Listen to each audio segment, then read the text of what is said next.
vamos a tener como título en esta tarde: aspectos médicos de la muerte de Jesucristo. Aspectos médicos de la muerte de Jesucristo. Hace 2000 años, un hombre colgaba entre el cielo y la tierra. El cielo se oscureció completamente, hubo un terremoto grandísimo. El velo del templo se rasgó de arriba hacia abajo. Y en esa cruz moría un hombre llamado Jesucristo. Sin embargo, la peculiaridad más grande de este hombre es que ha sido el personaje más impactante de la historia. En las conferencias que hemos ofrecido a nivel científico, universitario, profesional, no ha habido hasta estos momentos. Este año cumplo 46 años de predicar esta palabra. Y en estos 46 años que tengo predicando la palabra de Dios, no he podido encontrar a ninguna persona de ningún carácter, de ninguna disciplina académica que pueda contradecir que no ha habido ningún personaje en la historia como Jesucristo, por tres razones principales. Número uno, Jesucristo es tan importante que celebramos su nacimiento. Ni de Buda, ni de Mahoma, ni de Zoroastro, ni de Mahatma Gandhi, nadie sabe cuándo nacieron estos líderes religiosos. Sin embargo, en la Navidad, aunque sabemos que no nació el 24 de diciembre, pero la aprovechamos para poder dar testimonio, hasta los ateos no van a trabajar. Se cierran los comercios, hay un aspecto, un espíritu que a todos nos cubre de melancolía, queremos estar con la familia, comenzamos a intercambiar regalos unos con otros. ¿De dónde viene todo esto? De la Biblia. Todas estas costumbres y tradiciones vienen de la Biblia. Hace algún tiempo tuve una discusión con un ateo por radio y me dijo de alguna forma tan burlona: yo ni siquiera creo que Jesucristo existió. Y le pregunté: ¿me puede decir qué fecha es hoy? 19 de mayo de 1991, me contestó. Y le dije: ¿desde cuándo comenzamos a contar? 1991. No sabía dónde esconderse. Volteaba a ver las lámparas, volteaba a los lados, hasta que me dijo: desde el momento que nació Jesucristo. El personaje tan importante de Cristo es tan impactante en la historia que la historia fue dividida por él. Y se cuenta la historia antes y después de Cristo. No es antes y después de Buda, antes y después de Zoroastro, antes y después de Mahoma, es antes y después de Jesucristo. Y en tercer lugar, es tan impactante la vida de este hombre que en esta semana que estamos celebrando por el amor de Dios, aunque para los cristianos todas las semanas son santas. Así que esta no es solamente la Semana Santa para nosotros, es para el mundo y la aprovechamos otra vez para dar testimonio. Pero la muerte de Cristo, el nacimiento de Cristo y la historicidad de Cristo son inigualables.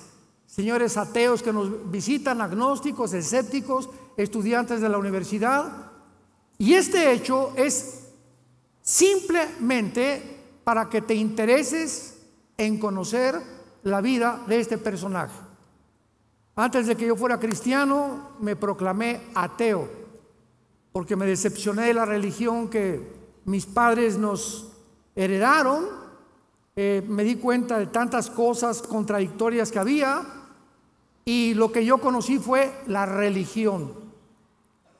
Y cuando vengo a la Biblia, me encuentro por primera vez que este libro no es un libro religioso.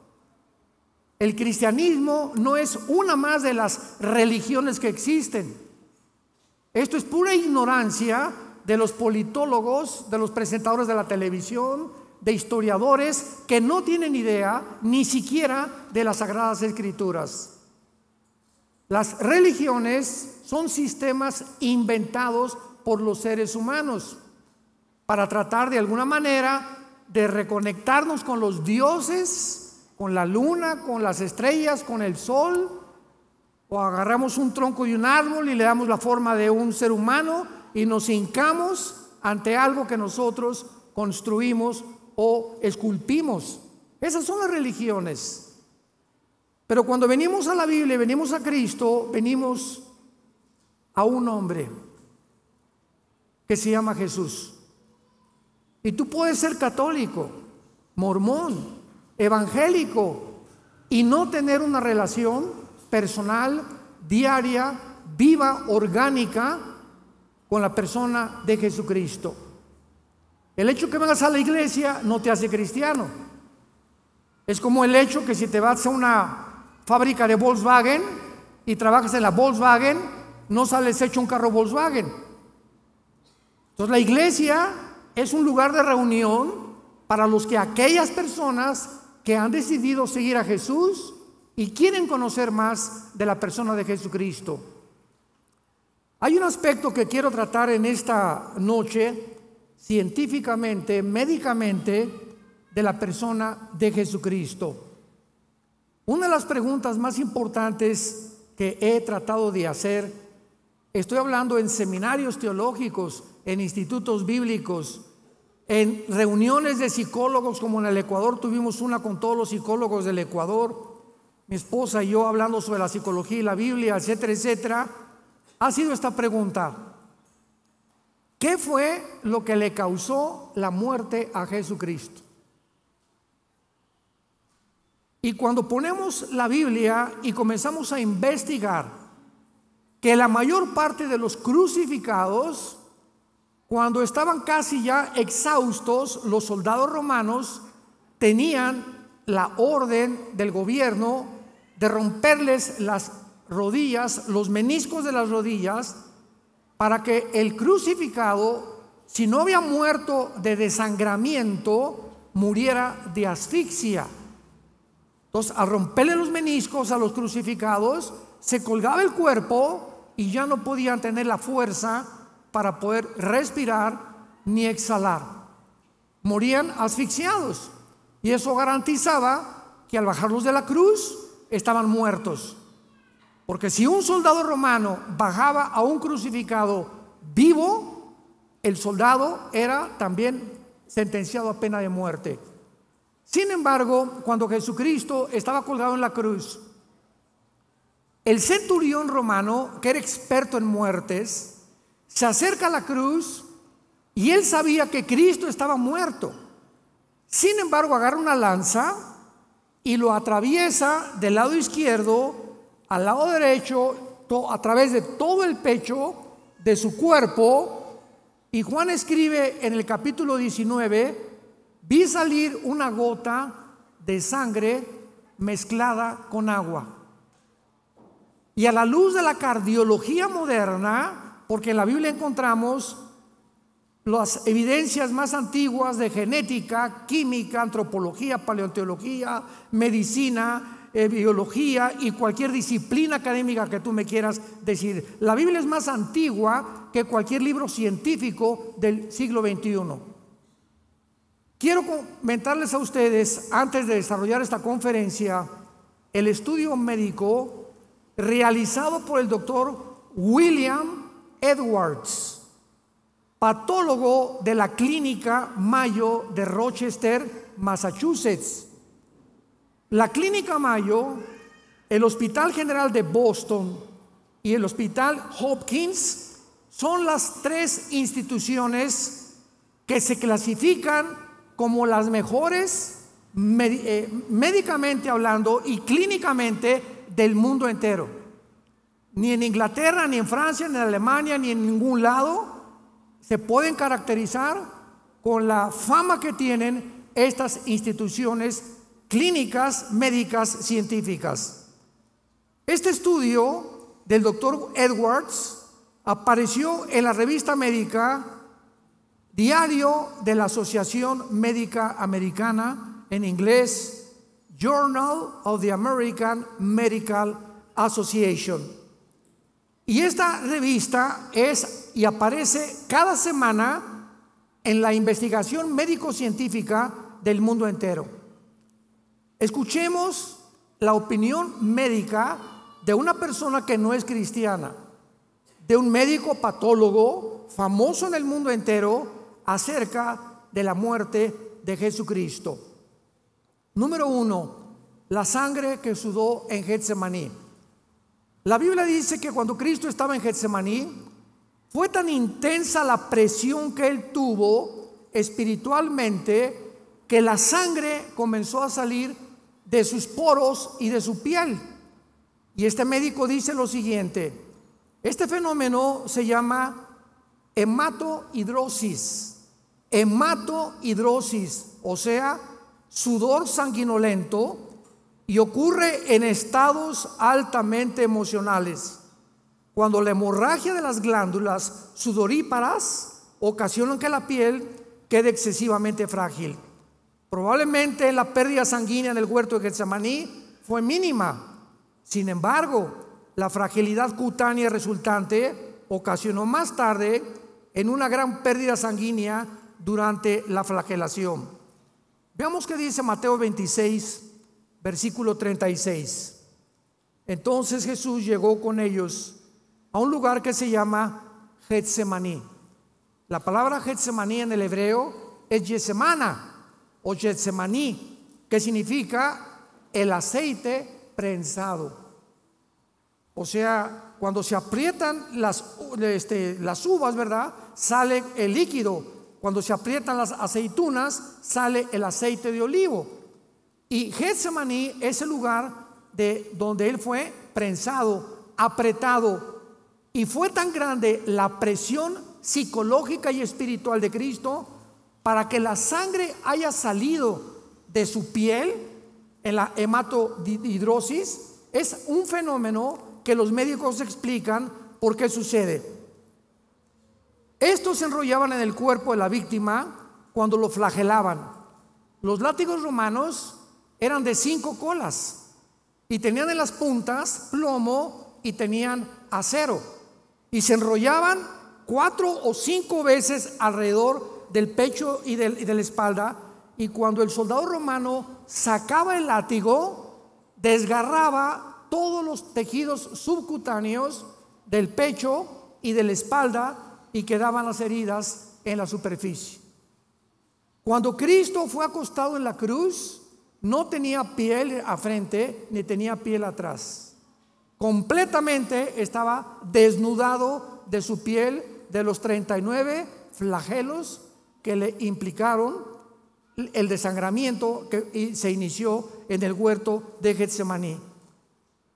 El grado de pérdida sanguínea, dice el médico Edwards, determina el tiempo que la víctima sobrevive en la cruz. La pérdida apreciable de sangre prepara el terreno para un estado de shock hipovolémico, que es un estado donde existe una discrepancia entre la capacidad de los vasos sanguíneos y su contenido. La hipovolemia significa disminución del volumen sanguíneo por pérdida de sangre o deshidratación. En otras palabras, después de los 39 latigazos que le dieron a Cristo, imaginémonos la pérdida de sangre que él sufrió. Cuando la sangre comienza a salir del cuerpo, médicamente hablando, la hipovolemia, comienza a haber una descomposición tremenda mental que hace que las personas pierdan completamente la brújula, ya no coordinen sus pensamientos, ya no sepan, se desmayan o la mayor parte de las veces gritan que por favor los maten antes de seguir sufriendo los latigazos. Jesús fue tan debilitado por los 39 latigazos que la Biblia dice que no pudo cargar el patibulum, o sea, el palo central de la cruz, porque desde el pretorio romano, donde fue flagelado, hasta el monte Calvario, había 800 metros, casi 1 kilómetro de distancia. Entonces, la pérdida de sangre en Getsemaní, la pérdida de sangre en los clavos y los latigazos que le dieron, porque le rasgaron la piel con clavos también los soldados, le impidió a Cristo, que tenía una salud excelsa, ¿verdad? Si era el Hijo de Dios, jamás se enfermó, comía pescado, comía miel, comía cosas, no bebía Coca-Cola, ni azúcares tampoco, pero estaba tan débil que tuvo una persona llamado Simón de Cirene que ayudarle a cargar el palo central de la cruz. Dice la Biblia que sus heridas en la espalda fueron cubiertas con un manto de púrpura, el cual, cuando llegó a la cruz y lo acostaron, le quitaron el manto y la piel que le quedaba fue arrancada, porque en los 800 metros que caminó hacia la cruz, se le pegó la sangre coagulándose con la tela del manto, y al quitarle el manto le desgarraron todo lo que le quedaba de piel. O sea que cuando lo acostaron a Cristo sobre la cruz, era completamente sin piel. Imaginémonos el dolor de la fricción de su carne viva con la madera del patíbulo. En la crucifixión, los brazos de la víctima eran totalmente estirados de esta manera, y los clavos eran colocados entre el hueso radio y el hueso carpo de las muñecas. O sea, a Cristo no le pusieron los clavos aquí. Cristo fue crucificado aquí en las muñecas. Ahí fue en el carpo y en el radio donde entraron los clavos. Y aunque no producían fractura, el daño al periósteo, que es la membrana que cubre los huesos, era dolorosísima. La mayor parte de las víctimas de la crucifixión en ese momento perdían el conocimiento del dolor tan intenso de la entrada de los clavos en estas partes de las manos. También los clavos le cortaron el nervio mediano médicamente, lo cual le ocasionó a Cristo espasmos intensísimos de dolor en los brazos durante todo el procedimiento. Todo esto produjo una parálisis en parte de sus manos que se llama los ligamentos o mano de garra, donde la mano comienza a perder ya el control y se hace así y ya no puede abrirla del dolor tan intenso de los clavos en el carpo y en el radio. Los clavos de los pies, dice este médico, atravesaron los huesos del tarso y seguramente le ocasionaron lesiones en sus nervios.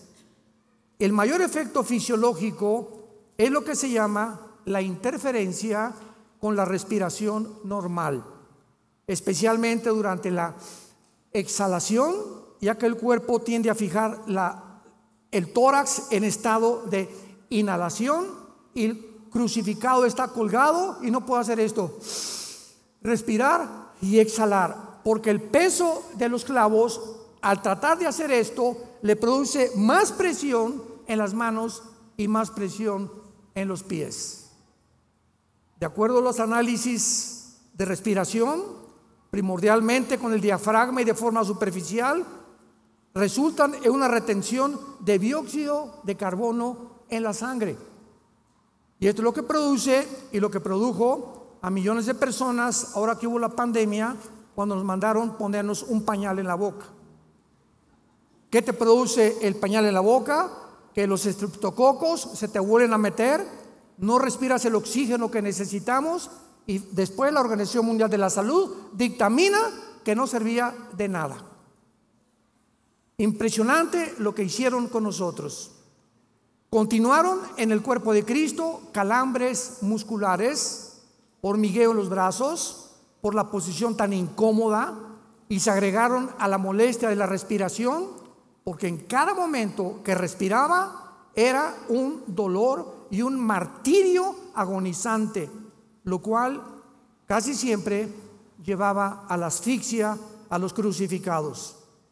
Otros factores, dice el médico Edwards, que contribuyeron a la muerte del crucificado variaban, pero siempre era deshidratación, arritmias cardíacas inducidas por el estrés, insuficiencia cardíaca por la acumulación rápida del líquido en la cavidad pericárdica o en cavidad pleural.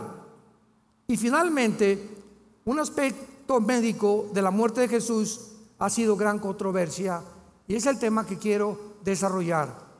¿Qué fue científicamente o médicamente? Se van a sorprender ustedes lo que le causó la muerte a Cristo.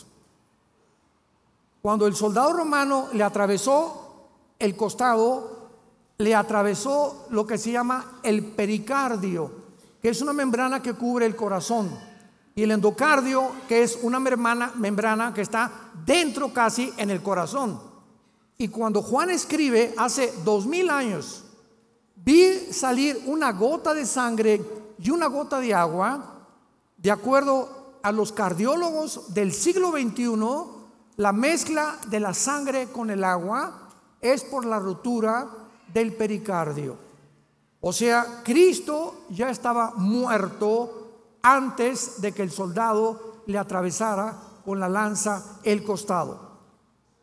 De acuerdo a lo anterior, el líquido que salió de Jesús correspondía al líquido pericárdico y la sangre a presencia de sangre en la cavidad pericárdica.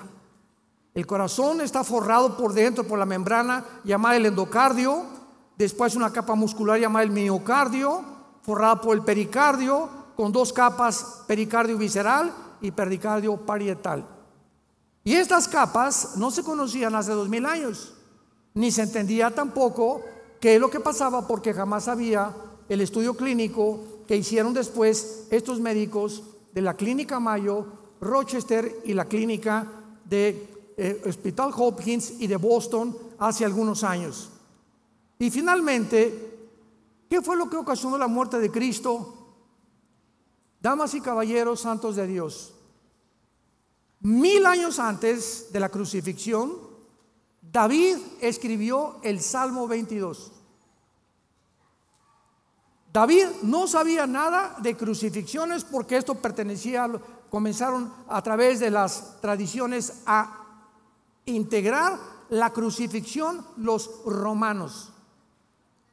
Y David escribe 1000 años antes de Cristo, en el Salmo 22, las palabras y la causa que le mostró a Cristo, o la razón que le causó a Cristo su muerte en la cruz. Y comienza el Salmo 22 diciendo: Elí, Elí, lama sabactani. Dios mío, ¿por qué me has desamparado? Que fue la última expresión de Cristo. Y finalmente, más adelante dice: jugaron ropas los soldados con mi manto, me miran como toros de Bazán. Y la Biblia describe lo que causó la muerte de Cristo. No fue la asfixia, porque no le rompieron los huesos. Estaba escrito en el libro del Éxodo que al cordero no le iban a romper los huesos. Entonces el soldado romano le atravesó la lanza para asegurarse que estaba muerto. Entonces Cristo no murió de asfixia, no murió de deshidratación, no murió de desangramiento. El Salmo 22 dice estas palabras: mi corazón fue como la cera.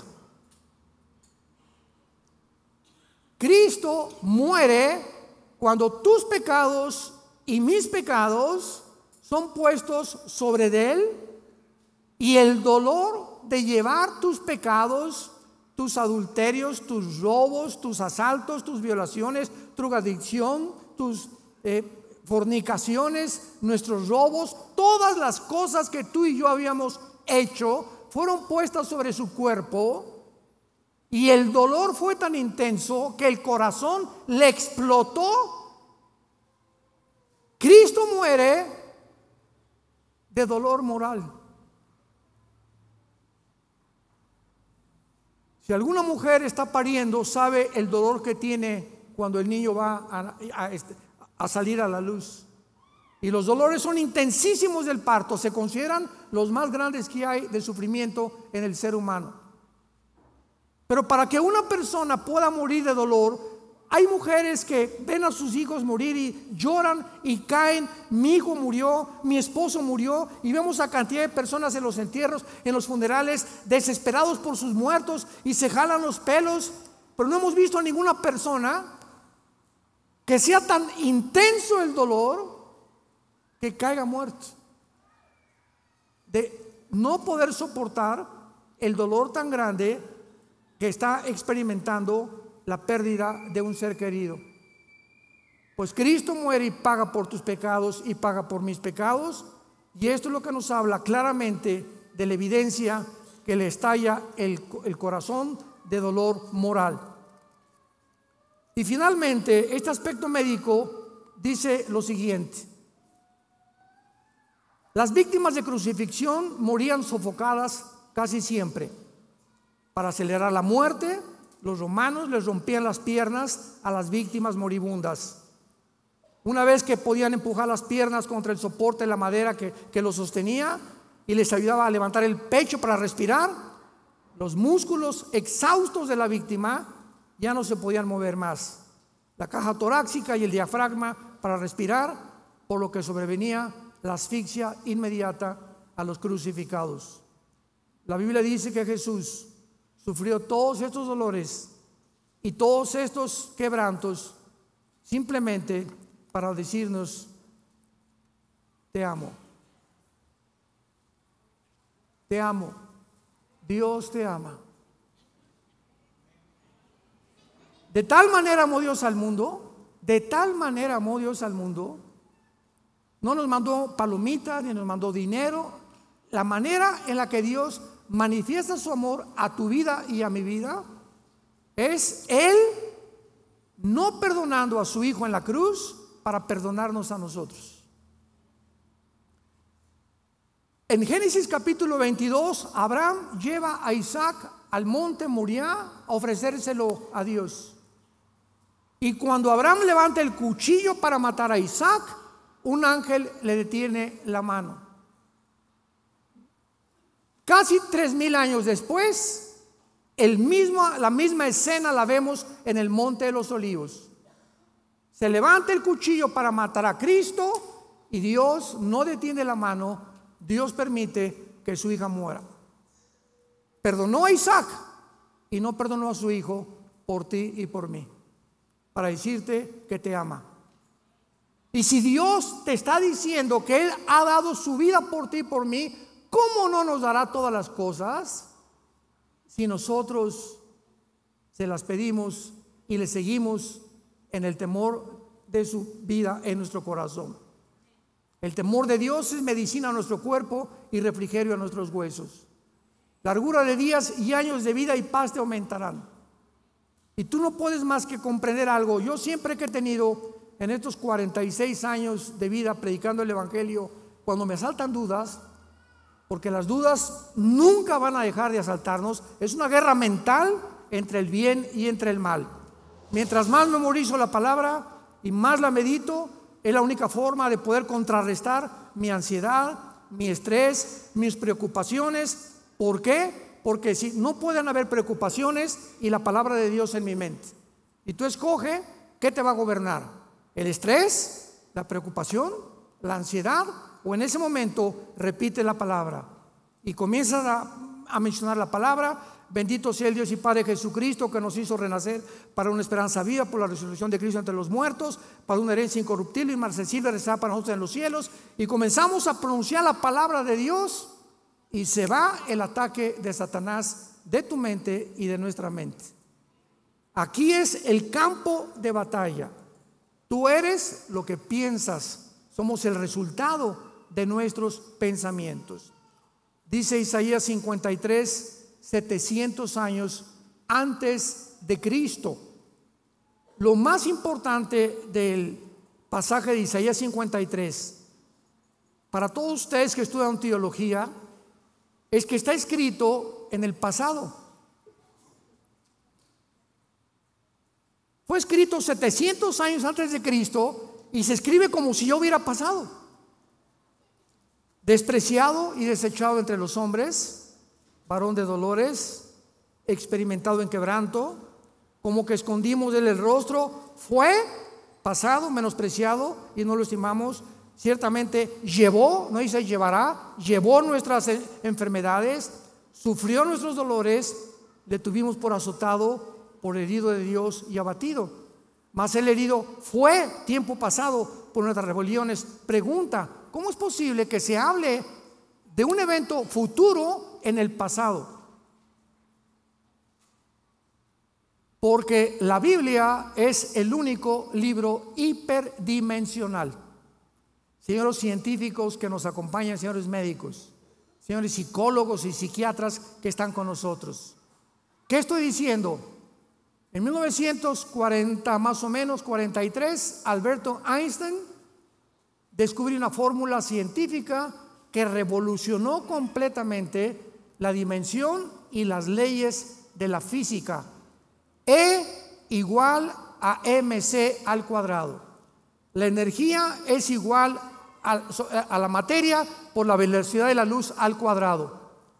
Esta fórmula de Einstein revoluciona completamente nuestra vida, y qué impresionante que la Biblia se adelantó, porque esta fórmula de Einstein implica que el tiempo no existe. Se les van a fundir los posibles. El tiempo no existe. ¿Qué quiero decir con esto? Agarra tu reloj en este momento. ¿Y qué hace el reloj? El segundero. 1, 2, 3, 4, 5. ¿Dónde está el pasado? ¿Dónde está el pasado? Estamos en el presente. 1 es el presente. 2, 3, 4, 5, 6, 7, 8. El futuro todavía no estamos ya. El pasado. Hace un segundo tu pasado ya no existe. Hace 2000 años el apóstol Juan escribe el Apocalipsis. Viaja el apóstol Juan 2000 años y ve al anticristo y la tercera guerra mundial. Juan regresa en el espíritu y el Apocalipsis ya está escrito lo que va a ser. No ha sido y será.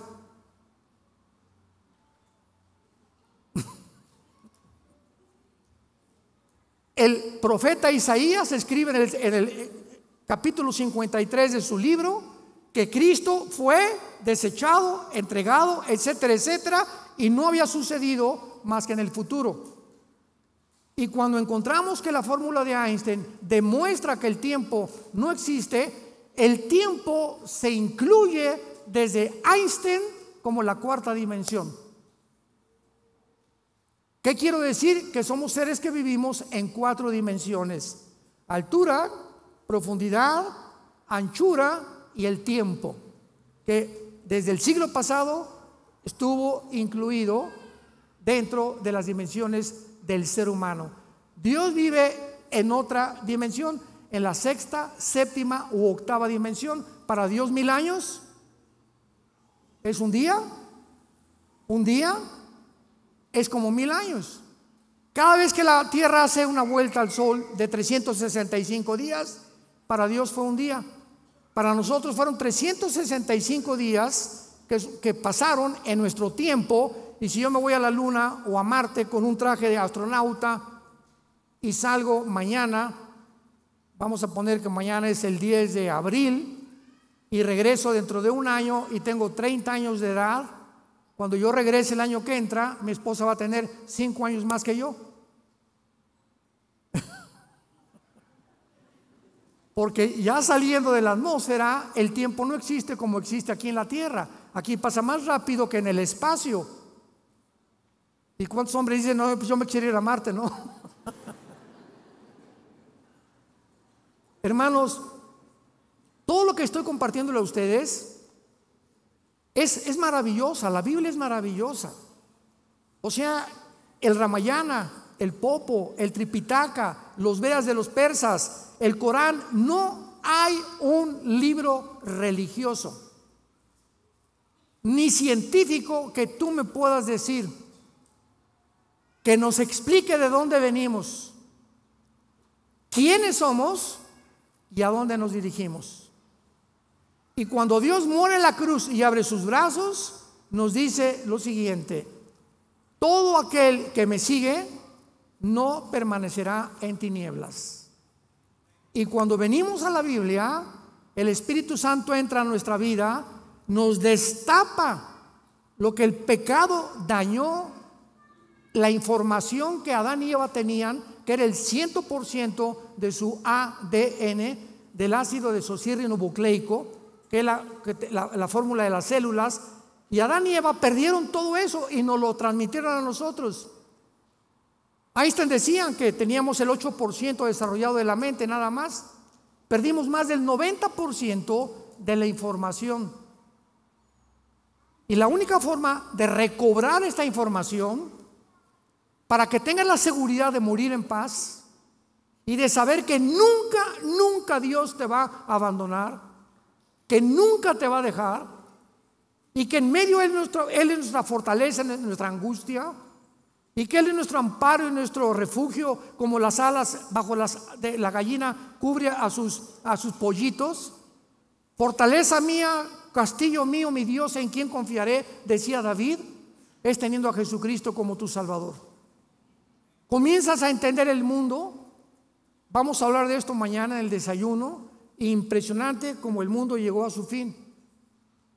Filosóficamente, religiosamente, políticamente, militarmente, en cualquier área que tú busques, el mundo en que tú y yo vivimos hoy está completamente derribado. En Estados Unidos se acabó la democracia, se acabó la moral en el mundo, ya los géneros terminaron, la biología y la genética la hicieron a un lado. Ahora un hombre puede ser mujer, una mujer puede ser un hombre, de acuerdo a lo que él crea o lo que ella crea, y no genética ni biológicamente. Es una locura, es un mundo de psicópatas, de sociópatas. Nunca el mundo había enloquecido al grado en el cual se encuentra actualmente, y simplemente porque no tienen a Dios, porque hemos creído que podemos vivir sin Él. ¿Qué importancia tiene la muerte de Cristo para todos nosotros? En primer lugar, la muerte de Cristo fue el tema que más intrigó a los profetas hebreos.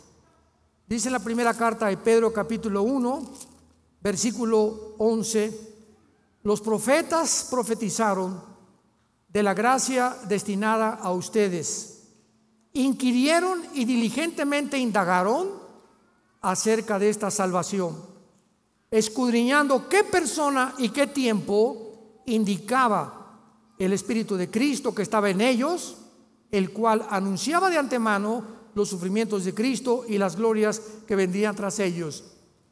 En la cruz del Calvario había dos grupos de personas: los religiosos, los fariseos, supuestamente los doctores de la ley, y del lado izquierdo estaban los griegos, los filósofos de Atenas, los discípulos de Zenón, los epicúreos, los estoicos, los grandes pensadores de la historia en aquel tiempo.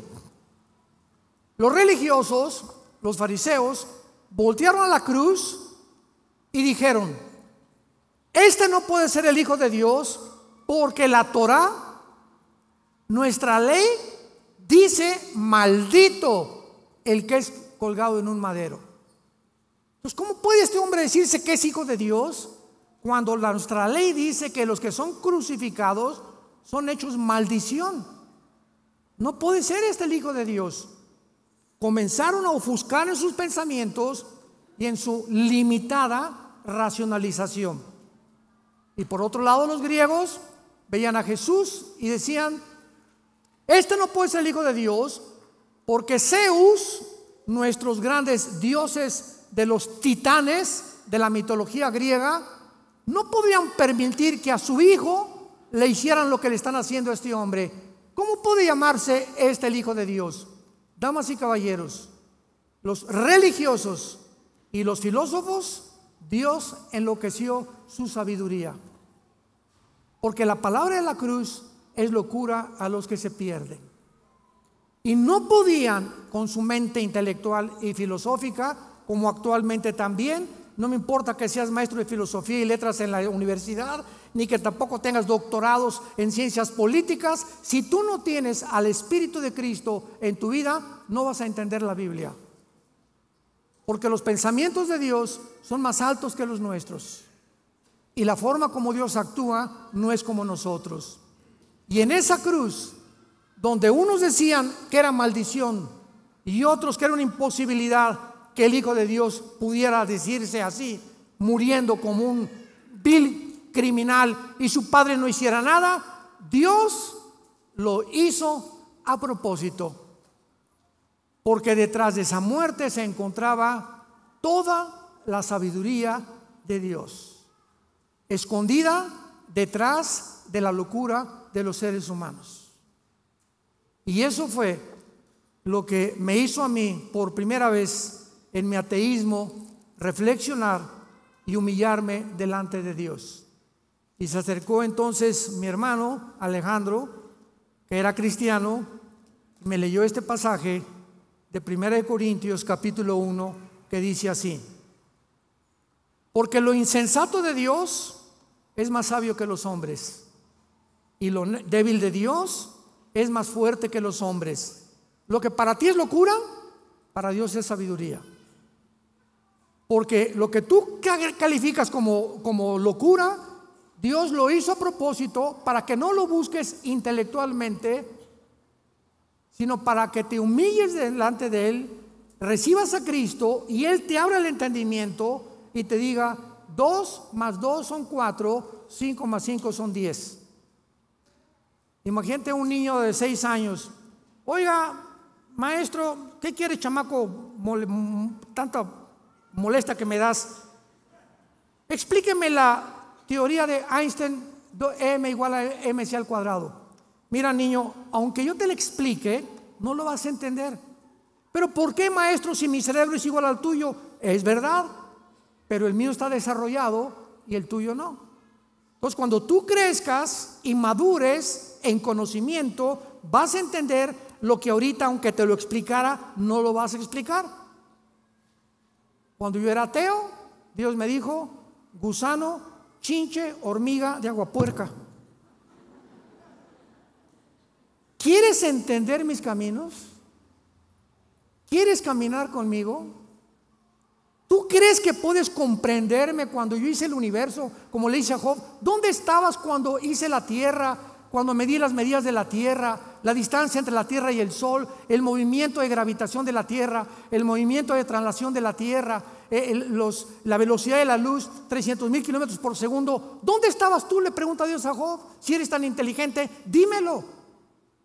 Dime quién eres, ya para acabar pronto. Y cuando nos damos cuenta que estamos tratando de pelear con un Dios que, si Él existe, es lógico. Hermanos filósofos, la lógica elemental nos dice lo siguiente: si realmente Dios existe, Él no puede pensar como nosotros, y es una mente inmensamente grande, maravillosa. Y si yo quiero aprender, necesito una condición, una sola: ser humilde. Ser humilde, humillarme. Señor, lo que sé, como dijo Sócrates, yo solo sé que no sé nada. Estoy tratando de pelearme contra ti, que porque, ¿y para qué si Dios hizo al diablo? ¿Y para qué hizo el sufrimiento? ¿Y por qué permite que los niños se mueran? Qué interesante que los ateos nunca contestan, nos preguntan a nosotros.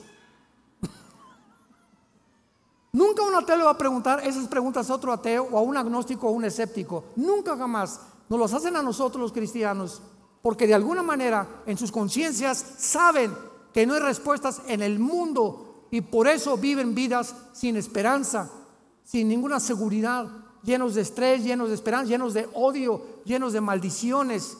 ¿Por qué? Porque están enojados contra la vida, porque no entienden la vida, porque no entienden a Dios. Y como dijo don Teofilito, ni lo entenderás hasta que no vengas a la cruz de Jesucristo. lo insensato de Dios es más sabio que nosotros.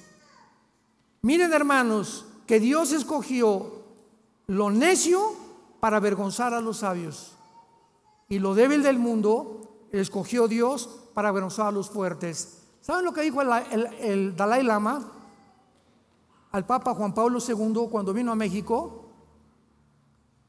Le dijo al Papa, el Dalai Lama, a Juan Pablo II: yo pienso que Cristo se equivocó porque escogió a 12 pescadores iletrados y desleídos, como decía Cantinflas, que ni a la primaria fueron. Si hubiera escogido personas inteligentes, dijo el Dalai Lama, como yo, que soy filósofo y pienso, y la política y por aquí y por allá, Cristo no hubiera muerto crucificado. Jesús, María y José y el burrito que los acompaña. Virgen de la Macarena.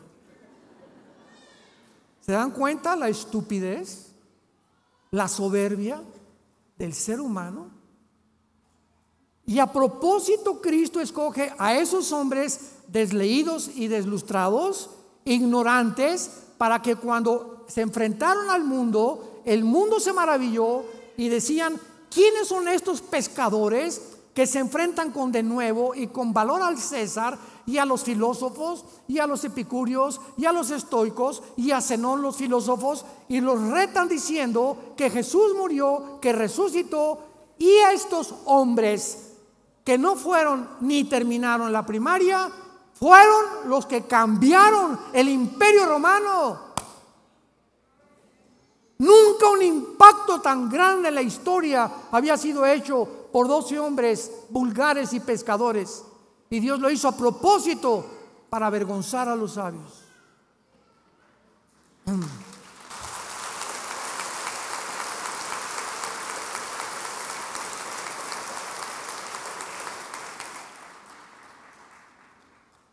Cristo muere en la cruz para pagar por tus pecados y por mis pecados, y es la base de su muerte lo que nos puede limpiar delante de Dios. Tú me dices: es que yo hice un asilo para ancianos y yo he hecho orfanatorios para niños, y voy a mi iglesia y me persino cada domingo, o voy a la iglesia evangélica o a la iglesia que tú vayas, y limpiamos nuestra conciencia. La Biblia dice: el que tiene al Hijo tiene la vida. Puedes tener una religión, te repito, puedes ser católico, evangélico, bautista, nazareno, pentecostal, presbiteriano, dime lo que quieras. No es la etiqueta de la botella lo que determina el contenido, es lo que está dentro de ti. Yo soy esto, yo soy aquel, presbiteriano, bautista por afuera, porque voy a tal iglesia o a tal denominación, pero dentro de tu vida, ¿tienes tú una relación con Jesús? ¿Amas la Biblia? ¿Amas a tus hermanos? ¿Amas a tu esposa? ¿La respetas? ¿Le eres fiel a tu esposa? ¿Amas a tus padres? ¿Les das un buen ejemplo a tus hijos? Desde que te convertiste, ¿cuántas personas has ganado para Cristo? ¿Te mueres de pasión por la verdad? ¿Estarías dispuesto a morir en tus convicciones por la causa de Cristo? Si tú no contestas estas preguntas satisfactoriamente, no eres más que una persona religiosa de la boca para afuera. Y la Biblia dice: no hay otro nombre en que podamos ser salvos más que en el nombre de Jesucristo. Mas Dios muestra su amor para con nosotros, que siendo pecadores, Cristo muere en nuestro lugar. Herido fue por nuestras rebeliones, molido por nuestros pecados. Todo esto lo ha hecho Dios por ti y por mí, para que hoy vengas no a una religión. Ven hoy, te invito a que vengas a la cruz, a que adores a ese hombre que tienes colgado en un crucifijo en tu casa sin saber ni siquiera lo que representa, para que vengas en esta noche y le pidas perdón por tus pecados. Que no salgas por esa puerta como entraste, confundido. Tal vez por curiosidad viniste en esta tarde, pero Dios tenía una cita contigo. Dios te ha hablado en esta noche para que tú le puedas entregar tu vida a Jesucristo, arrepentirte de tu vida y considerar: si tú mueres en esta noche, un accidente, una embolia cerebral, un ataque al corazón, un accidente de tráfico, una bala perdida, tú te condenas en el infierno. Puedes burlarte en esta noche todo lo que quieras, pero estas palabras son fieles y verdaderas. Es la palabra de Dios, y Dios tenía una cita contigo para decirte: te amo.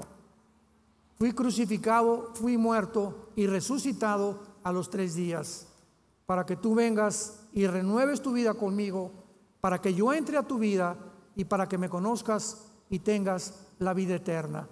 Les pido que acá incline su rostro por algunos momentos y le digas con todo tu corazón estas palabras a Dios. Señor mío y Dios mío, lo puedes hacer en silencio. Te doy las gracias por haberme permitido escuchar tu voz a través de la Biblia, tu palabra santa. Creo con todo mi corazón que en esa cruz, a través de la sangre que tu Hijo derramó, es el antídoto, es la medicina que tú has provisto para mis pecados.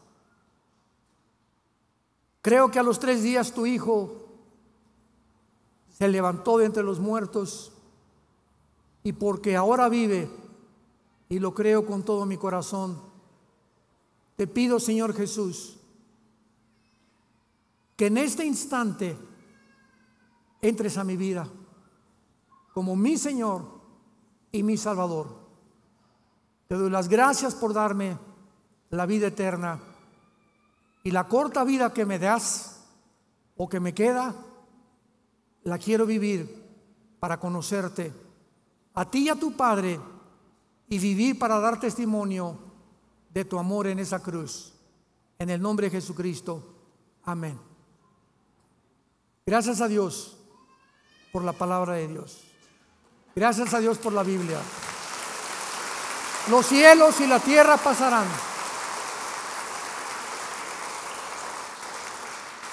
los cielos y la tierra pasarán, pero mis palabras permanecerán.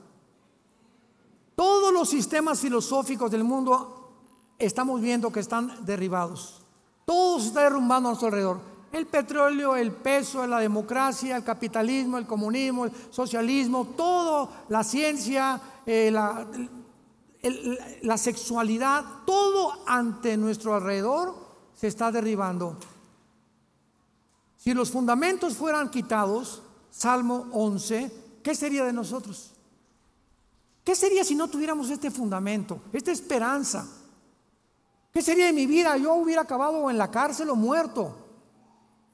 Si hubiera seguido la vida que yo seguía, hubiera acabado yo loco o en un psiquiátrico, tal vez.